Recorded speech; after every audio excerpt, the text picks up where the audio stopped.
الاخوان كوجهه نظر في المساله ديال الام دمحرس في داك التصريح اللي خرجت به، راه ماشي شي حاجه اللي تستاهل الضجه وتستاهل الهجوم الشخصي عليها هي والقذف والسب والشتم.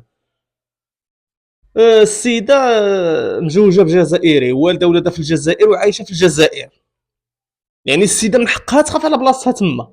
صراحه الله الصحفي طرح واحد السؤال خبيث، كيسيون بياج، سؤال فخ، بغى يرضي المنبر الاعلامي ديالو هو الشخصي ويجبد للسيده المشاكل. يعني بعض الصحافه عندنا ما كيهتموش بحياه المواطن من بعد ما كيطرحوا عليه واحد السؤال، كيجروا له لسانه ويجبدوا له المشاكل وما عندهمش غرض بشنو كيوقع له من بعد.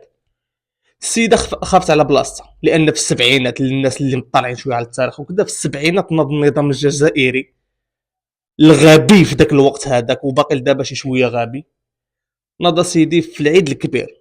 يلا الناس صلاو صلاه العيد الكبير وذبحوا الاضاحي ديالهم، شدوا اللي مغربي كامل فرقوه له في الحدود، ما عندنا ما نديرو به.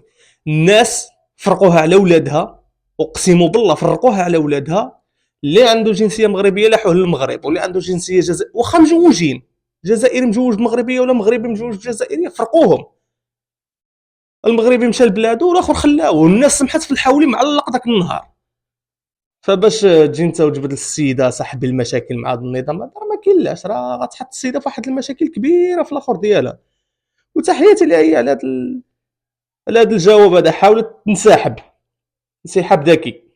فما كاينلاش الاخوان تستاهل مسكينه الضجه كامله وهذا السب وهذا، يعني عندها ظروف. التمس لاخاك المؤمن 90 عذرا.